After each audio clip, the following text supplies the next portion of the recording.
1절부터 10절까지 말씀이며 하나님께서 1절부터 10절까지 말씀 한 절씩 번갈아가면서 읽겠습니다. 제가 1절 읽고 여러분 2절 읽고 한 절씩 번갈아가면서 읽습니다. 형제자매 여러분, 어떤 사람이 어떤 죄에 빠진 일이 드러나면 성령의 인도하심을 따라 사는 사람인 여러분은 온유한 마음으로 그런 사람을 바로 잡아주고 자기 스스로를 살펴서 유혹에 빠지지 않도록 조심하십시오.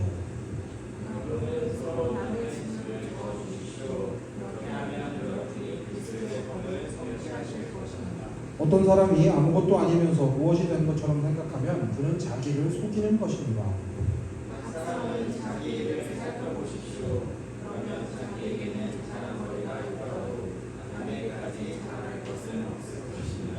사람은 각각 자기 몫의 짐을 져야 합니다.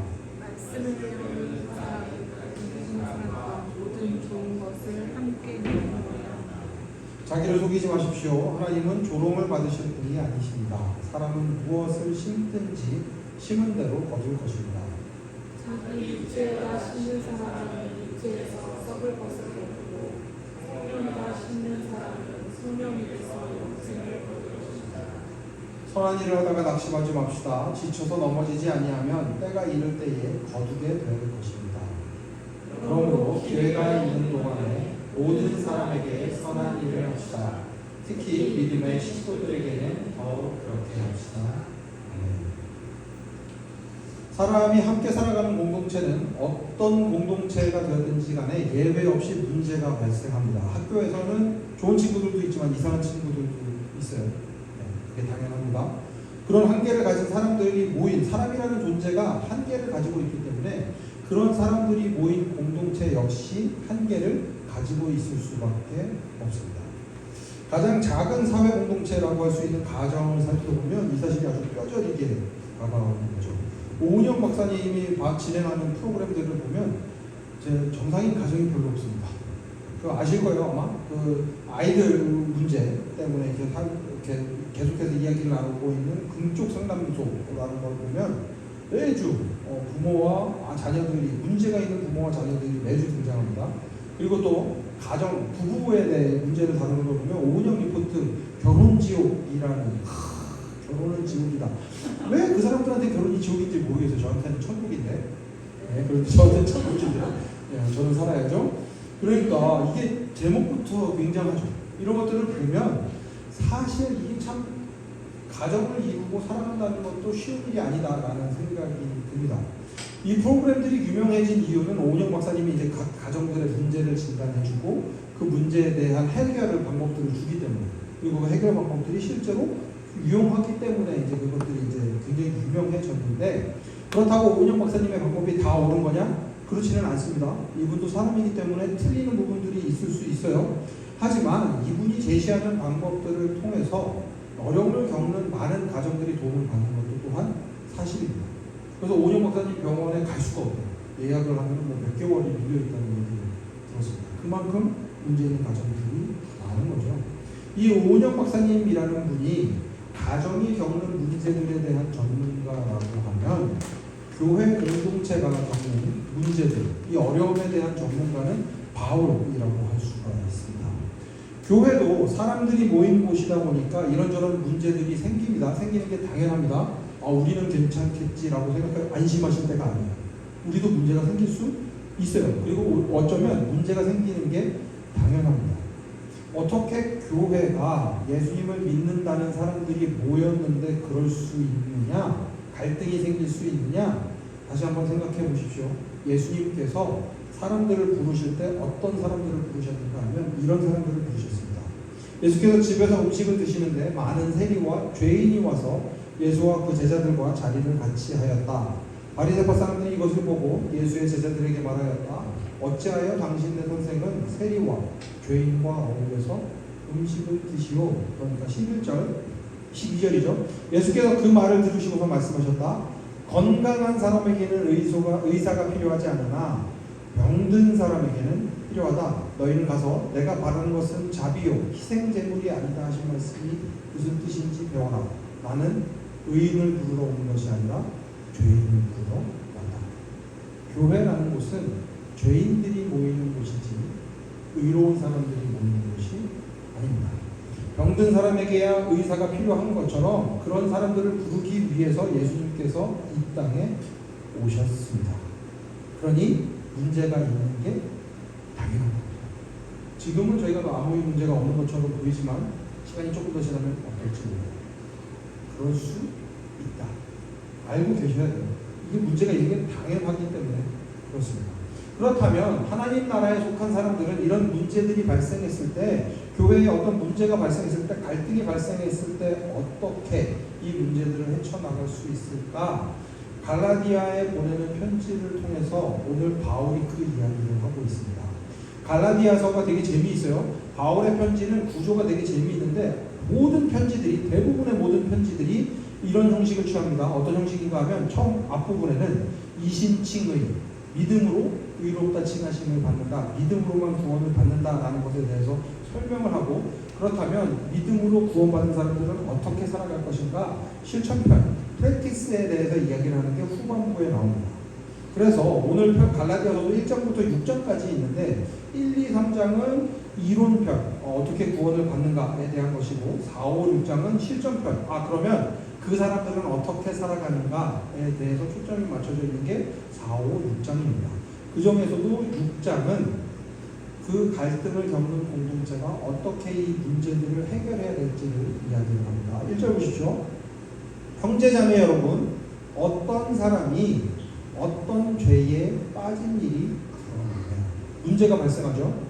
회개하고 예수님을 따르는 삶을 살기로 했는데 어떤 사람이 죄에 빠진 일이 드러나게 되었습니다. 이 드러났다라는 단어가 굉장히 중요한데, 왜냐하면 죄에 빠진 일이 드러났다, 그 죄에 완전히 사로잡혀 있다라는 이야기입니다. 다른 사람들에게 다 보여질 정도로 더 이상 감출 수가 없게 완전히 사로잡혀 있는 상태. 이거를 팀 켈러 목사님은 이렇게 말씀하셨어요. 외부의 개입과 도움이 없으면 도저히 극복할 수 없는 상태. 그러니까 뭐 도박이라든가 뭐 이런 것들 보면 이제 중독에 빠지게 되면 다른 사람들의 도움 없이는 빠져나올 수 없는 그런 상태에 빠지게 된 것이라고 이야기를 하는 것입니다. 이런 상태에 빠진 어떤 사람이, 이제 공동체 가운데 어떤 사람이 이렇게 빠지게 되었다면 1절이 이어지죠.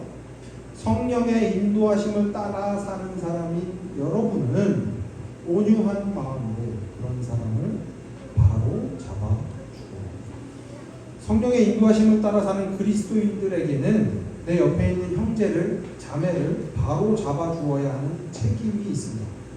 그러면 이제 이렇게 이야기를 하죠. 사람은 허다한 죄를 덮는다고 했으니 사람들은 그냥 다 이렇게 덮어줘야 되는 거 아닙니까? 다 받아줘야 되는 거 아닙니까?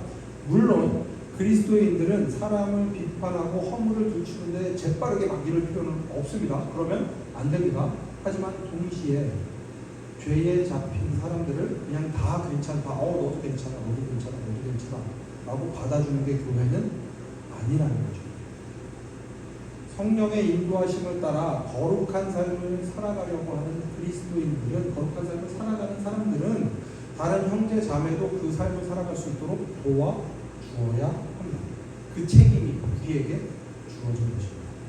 근데 이 과정이 쉽지가 않습니다. 굉장히 어렵습니다. 왜냐하면 이 바로잡아준다라는 단어가 가지고 있는 의미 때문에 그렇습니다. 바로잡아준다, 탈구된 뼈를 제자리로 돌려놓는다. 팔 빠져보신 적 있으세요? 있어요? 난 없을 줄 알고 물어봤는데 있구나. 팔이 빠지면 굉장히 고통스러운데 집어넣을 때는 훨씬 더 고통스럽습니다. 영화 보면 알잖아요. 이 목깨구라 그러면 빡 치면 하면서 막 이렇게 껴지는 그런 거 보셨을 텐데 진짜 고통스럽습니다. 그만큼 고통스러운 일이지만 그때 바로잡지 않으면 이 고통 때문에 그 어려움을 외면하면 안 된다는 이야기. 바로잡아 주어야 합니다. 그런데 여기서 어떻게가 되게 중요한데, 어떻게? 온유한 마음으로. 온유한 마음으로 그런 사람을 바로 잡아주라고 이야기를 하는데, 여기서 온유함이란 상대를 이렇게 정죄하는 게 아니라 너 왜 그랬어? 이렇게 얘기를 하는 게 아니라 온유한 마음으로 겸손하게 손을 내미는 태도를 말합니다. 어떻게 이렇게 될 수 있는가? 나도 그럴 수 있다라는 것을 이해하는 데서, 자기 자신을 살펴보는 데에서 이게 시작이 됩니다. 1절 후반부 보세요. 자기 스스로를 살펴서 유혹에 빠지지 않도록 조심하십시오. 그리스도인들이라고 하면, 예수님을 믿는 사람이라고 하면 문제가 생겼을 때 제일 먼저 해야 하는 게 뭐냐면 나는 어떻게 살고 있지? 내 삶은 어떻지? 자기 스스로를 살피는 게 가장 중요합니다. 사람이 되게 재미있어요. 왜 재미있는가 하면, 왜 이상한가 하면, 다른 사람들이 죄에 빠졌다고 하면 두 가지 반응이 나타납니다. 어떻게 그 사람이 그럴 수 있지? 그 사람은 그럴 사람이 아닌 것 같은데? 라는 반응이 나오거나, 그렇지 않으면 그럴 줄 알았어. 그래서 그놈이라고 해서 미안해요. 너 쳐다보면서 했네요. 그 사람 그럴 줄 알았어. 그런 사람이지. 라는 생각이 들 수 있습니다. 그 두 가지 다 어떤 마음이 그 안에 들어가 있는가 하면, 나는 절대로 안 그런 사람인데. 나 같으면 안 그럴 텐데 저 사람 왜 저랬지? 라는 마음이 들어가는 거죠. 그런데 이렇게 되면 이 유혹에 빠지게 되면 난 아닌데 너는 왜 그러니? 이렇게 되면 그 사람을 온유한 마음으로 도와줄 수가 없어요. 상대적으로 너보다 내가 더 나아 라는 그런 우월감을 가지고 있으면 오히려 상대방에게 상처를 주게 될 뿐 그 사람을 바로 잡아줄 수가 없습니다. 그러니 어떤 사람에게 이런 힘든 일들이 벌어졌다, 죄에 빠졌다라는 이야기를 들었다면 제일 먼저 해야 되는 건 혹시 나도 같은 일을 하고 있지는 않을까? 종류는 좀 다를지 몰라도 나도 똑같은 삶을 살아가고 있는 것은 아닐까 하는 의심을 해보아야 합니다. 자기 자신을 살펴볼 수 있어야 합니다. 있는 그대로 나 자신을 바라볼 수 있어야 합니다. 그때야 비로소 2절의 말씀대로 할 수 있는 힘이 생기는 거죠. 함께 읽겠습니다. 시작. 서로 남의 짐을 져주십시오. 그렇게 하면 여러분이 그리스도의 법을 성취하실 것입니다. 이걸 보면 이제 확실하게 알 수 있는 거죠. 하나님 나라의 문제 해결 방법이 무엇인가? 내 짐만 지는 게 아니라 서로 남의 짐을 져주는 것입니다. 하나님 나라의 문제 해결 방법은 내 짐만 지는 게 아니라 서로 남의 짐을 져주는 것입니다. 세상이랑 다른 점이 바로 여기에 있습니다. 세상에서는 문제가 발생하면 어떻게 할까요? 다른 사람들한테 그 책임을 떠넘기기 바쁩니다. 이건 내가 잘못한 거 아니야. 저 사람 때문이죠.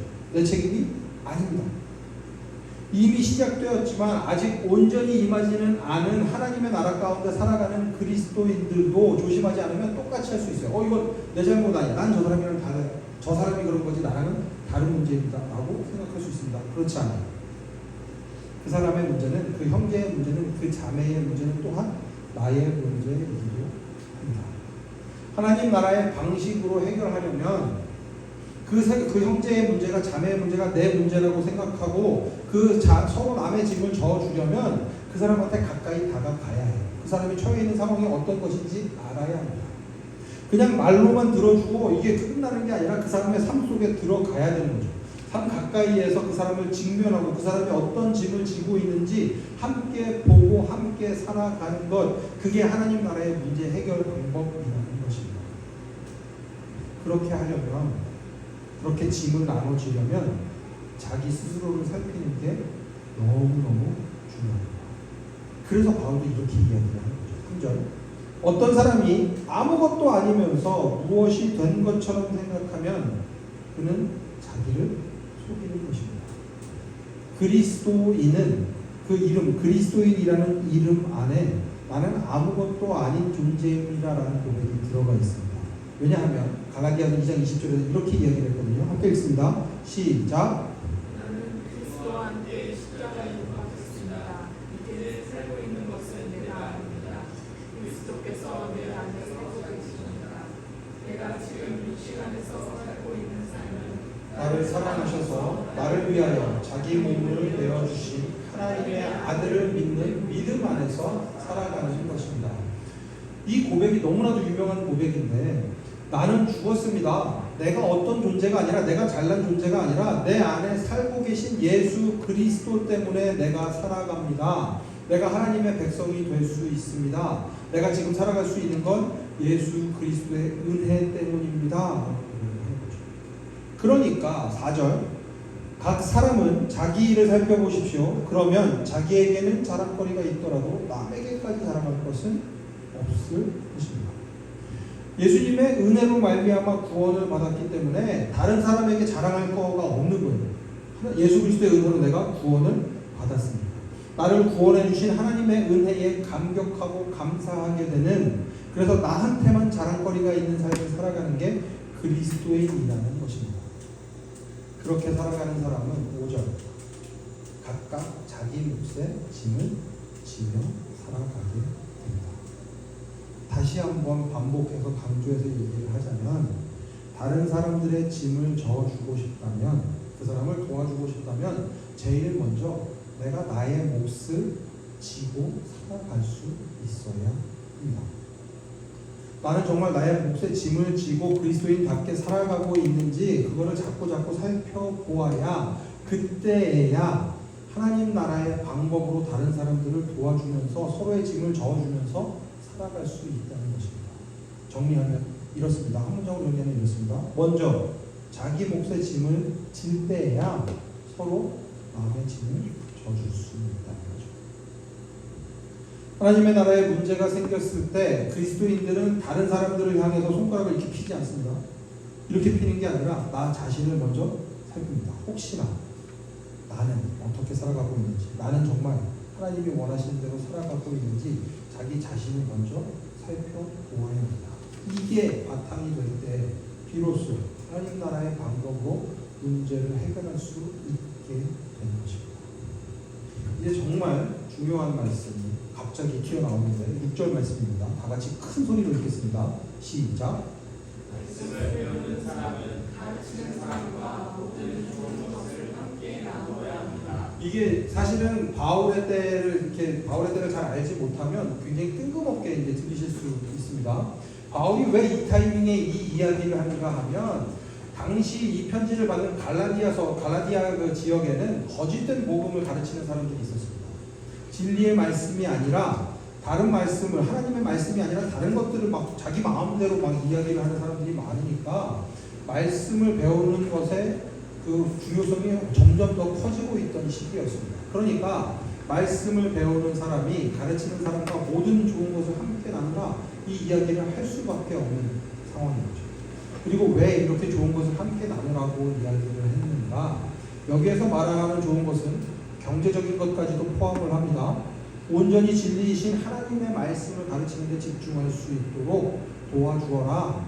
하나님의 말씀에 비춰 자신 스스로를 돌볼 수 있도록 하나님의 말씀을 잘 가르칠 수 있도록 잘 대우해 주십시오. 이렇게 이야기를 하는 거죠.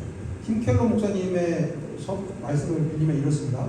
선생이 하나님께로부터 받은 영적인 선물을 학생과 나누듯이 학생은 하나님께서 주신 재정적인 선물을 선생과 나눈다.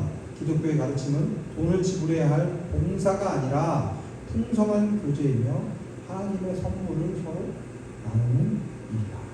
아주 잘 표현해 준 거죠. 그리고 나서 7절 초반의 말씀까지가 이제 6절과 함께 읽어야 되는데 자기를 속이지 마십시오. 하나님은 조롱을 받으실 분이 아니십니다. 당신이 어떻게 하는지를 보면 당신의 마음이 어디 있는지를 알 수 있습니다. 정말로 진리의 말씀이 중요하다면 진리의 말씀 가운데 또 가르치는 사람과 그것을 함께 나누며 살아가야 합니다.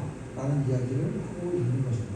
그리고 나서 7절 후반부 이제부터는 여러분들도 너무 잘 알고 있는 이야기를 합니다. 사람은 무엇을 심든지 심은 대로 거둘 것입니다. 콩 심은데 콩 나오고 팥 심은데 팥이 납니다. 그게 하나님께서 이 세상 가운데 법칙으로 주신 것입니다. 자기 육체에 대해다가 심는 사람은 육체에서 썩을 것을 거둘 수밖에 없고 성령에다 심는 사람은 성령에게서 영생을 거둘 것입니다. 이게 왜 이게 저희들이 이제 은혜를 받아야 되는 부분인가 하면 바로 이 부분 때문에 그렇습니다. 먼저 자기 몫의 짐을 질 때 서로 남의 짐을 져줄 수 있습니다. 서로라는 단어가 되게 중요한데 이게 되게 힘든 단어이기도 합니다. 그리스도인으로 살아가면서 이 서로라는 단어가 굉장히 힘듭니다. 오케이, 나는 그리스도인이니까 내가 다른 사람 짐을 져줄 거야. 그런데 상대방이 내 짐을 져주지 않으면 어떡하지? 이런 생각 해보신 적 없으세요? 나 혼자 독박. 너무 싫지 않으세요? 전 되게 싫었거든요. 손해보는 거 되게 싫어합니다. 내가 해줬으면 해준 만큼 받았으면 좋겠어요. 그렇잖아요. 저희 집에서 3명이 앉아있는데 저희 집에서 제가 이제 소다를 마시려고 하면 소다를 이제 저희 딸들한테 야, 니 가서 소다 좀 만들어 와라. 그러면 나 지난번에 했는데 그럼 이제 제가 이제 다 순서대로 한 명씩 번갈아가면서 돌아가게 해줘야 돼요. 손해보는 거 무지하게 싫어합니다. 저도 그래요. 이건 나중에 편집해야지. 저도 그래요. 이게 저도 군대 가서 그런 사람이라는 걸 확실하게 알았습니다. 손해보는 거 너무 싫어요. 내가 이걸 했으면 다른 사람도 똑같은 일을 해야 돼요. 그에 상응하는 일을 해야 됩니다. 이게 솔직한 마음이에요. 다들 손해보고 싶어 하지 않으실 거예요. 저 가게 운영하면서도 마찬가지입니다. 와, 진짜 손해본다라는 생각이 들 때가 있어요. 어떤 손님들은 오시면 두 분이서 오셨는데 커피 한 잔 해갖고 물 달라 그래갖고 나눠 마시는 분들, 커피 한 잔 2,500원밖에 안 하는데 막 이런 생각이 막 본전 생각이 막 나는 그런 경우들이 있습니다. 그런데 그리스도인들은 어떻게 살라고요? 내 짐도 지고 내 몫의 짐도 져야 되는데 거기에다가 다른 사람 것도 짐을 져주어야 한다고 이야기합니다. 아, 이게 손해보는 삶인 거죠. 화가 납니다. 하나님 나라의 방식이고 뭐고 다 때려치고 싶은데 그때에 우리가 기억해야 될 게 바로 이 말씀입니다. 다시 한번 읽어볼까요? 함께 읽습니다. 시작. 사람은 무엇을 심든지 심은 대로 거둘 것입니다. 자기 육체에다 심는 사람은 육체에서 썩을 것을 거두고 성령에다 심는 사람은 성령에게서 영생을 거둘 것입니다. 내 몫의 짐을 지고 남의 짐까지 져주는 사람은 성령에다가 심는 사람들입니다. 성령에다가 심은 사람은 영생을 거둘 것입니다. 하나님께서 보답해 주실 것입니다. 이 소망이 있기 때문에, 이 믿음이 있기 때문에 그리스도인들은 하나님 나라의 방식으로 살아갑니다. 가끔 내가 손해보는 것 같을 때 있어요. 지금 내가 나 혼자 속상하고 나 혼자 뭐 손해보는 것 같고 그렇게 느껴질 때가 있으시겠지만 걱정하지 마십시오. 성령에다가 심었으니까 하나님 나라의 방식으로, 하나님 나라의 방법으로 문제를 해결하려고 심었으니까 하나님께서 그 문제를 해결해 주시고 거두게 하실 것입니다. 하나님께서 책임져 주십니다. 이 믿음 없으면 그리스도인으로 살아갈 수가 없어요. 그리고 이 믿음이 없으면 조금 심하게 얘기하면 그리스도인인지 다시 한번 생각해 봐야 합니다. 그러니 하나님께서 책임져 주실 것이라는 믿음이 있으니 9절 선한 일을 하다가 낙심하지 않을 수 있는 것입니다. 지쳐서 넘어지지 아니하면 때가 이를 때에 거두게 됩니다. 하나님께서 심은 대로 거두게 하실 것이니 여러분이 선한 일을 하고 있다면, 다른 사람들의 짐을 져주고 있다면, 예수 그리스도의 법을 성취하고 있으시다면 낙심할 필요가 없습니다. 하나님께서 그 열매를 거두게 하실 것이기 때문에 그렇습니다. 지금은 별 차이가 나는 것 같지 않지만, 나 혼자 손해보는 것 같지만 거두는 때가 이르렀을 때에 육체에 심은 사람과 성령에 심은 사람은 차이가 드러나게 될 것입니다. 어디에 심는지, 어디에 심었는지 결국은 그 열매를 통해서 드러나게 될 것입니다. 그러니 그리스도인 여러분, 10절 그러므로 기회가 있는 동안에 모든 사람에게 선한 일을 해야 합니다. 특히 믿음의 식구들에게는 더욱 그렇게 해야 합니다. 우리 하나님께서 여러분의 삶 가운데 반드시 열매를 거두게 하실 것입니다. 놀라운 일들을 하실 것입니다. 그러니까 낙심하지 말고 이거 언제까지 해야 돼? 그렇게 생각하지 말고 계속해서 하나님께서 주신 그 마음 가지고 선한 일을 하십시오. 다른 사람들의 삶을 돌보주십시오. 서로 남의 짐을 져주어야 합니다. 그때 놀라운 하나님의 은혜를 경험하시게 될 것입니다. 말씀을 마치겠습니다. 오늘 말씀은 그리스도인들을 위한 말씀입니다. 제목부터가 그리스도의 법을 성취하려면이니까 뭐 그리스도인들 향한 말씀이면 틀림이 없습니다. 그럼 한번 이렇게 한번 생각을 해보십시오. 도대체 왜 이렇게 세상이 혼잡할까? 문제가 끊이지 않고 다툼이 끊이지 않을까? 간단합니다. 내가 손해를 안 보려고 해서. 요즘에 막 시끄럽잖아요. 저쪽에서 막 데모를 양쪽에서 막 어마어마하게 막 하고 있거든요. 대통령이 뭐 탄핵을 해야 되냐 안 해야 되냐 막 이런 얘기 하고 있거든요. 왜 그게 그렇게 문제가 되는지 아세요? 손해보기 싫어서 그래요. 그렇게 됐을 때 손해보는 사람들이 생기거든요. 그러니까 손해보지 않으려고 어떻게든 하다 보니까 혼란이 가중되는 그런 삶을 살아가고 있습니다. 다른 사람들의 삶까지도 혼란하게 하는 그런 삶을 저희들이 살아가고 있습니다. 그럼에도 불구하고 이 세상 손해를 보지 않으려고 하는 이 세상 가운데 그리스도인으로 살아가려면 다른 사람들의 짐을 져주고 다른 사람들과 함께 살아가는 꿈을 꾸어야 합니다. 그리스도인만 할 수 있는 일이에요. 왜냐하면 그리스도인들은 자기 몫의 짐을 지고 또 서로 남의 짐을 져주는 사람들이기 때문에 그렇습니다. 이렇게 살면 손해보고 손해를 봐야 돼요. 손해를 본다는 얘기는 뭐냐 하면 그렇게 계속 살면 망한다 라는 이야기입니다. 그게 당연해야 돼요. 그리스도인들이 다 망할 수밖에 없어요. 그런데 그리스도인들이 망하지 않습니다. 그럼에도 불구하고 그리스도인들은 그렇게 살아갑니다. 왜? 하나님을 믿죠. 지금은 손해보는 것 같다고 하더라도 자기 아들 예수 그리스도를 보내셔서 나를 위해 십자가에 달려 죽게 하시기까지 사랑하신 그 하나님께서 우리를 위해 놀라운 일을 하실 것이기 때문에 우리가 심었던 씨앗들이 열매를 맺게 하실 것이기 때문에 우리 아버지는 심은 대로 거두게 하시는 분이십니다. 선한 일을 하는 것 어렵습니다. 내 짐도 지고 다른 사람들의 짐을 져주는 것 세상 사람들이 보기에는 어리석은 일처럼 보일 수 있어요. 하지만 하나님께서 반드시 여러분이 심은 것을 거두도록 해 주실 것입니다. 심은 대로 거두는 것뿐만 아니라 100배가 되도록 60배가 되도록 30배가 되도록 여러분이 심은 씨앗들이 놀라운 결실을 맺을 수 있도록 하나님께서 이끌어 가실 것입니다. 풍성한 삶으로 이끌어 주실 것입니다. 그러니까 한번 상상해 보십시오. 세상 모든 사람들이 하나님 아버지를 믿어서 자기 자신의 일을 돌볼 뿐만 아니라 다른 사람들의 짐까지도 져주는 그런 세상, 그게 바로 하나님께서 꿈꾸시는 하나님 나라인 것입니다. 우리가 꿈꿔야 하는 하나님의 나라, 아무것도 부족함이 없는 샬롬을 누리는 나라인 것입니다. 오늘 하나님이 여러분을 그 나라로 초대하십니다. 그리스도의 법을 성취함으로 하나님 나라의 해결 방법이 무엇인지를 알려주시고 있습니다. 나에게 주어진 짐을 잘 지고 또 하나님께서 베풀어 주시는 놀라운 은혜를 맛보고 다른 사람들의 짐까지도 져줄 줄 아는 하나님 나라의 백성, 하나님의 자녀로 살아가는 복된 모든 삶이 되시길 간절히 축원합니다. 기도하겠습니다. 말씀 생각하면서 기도하실 때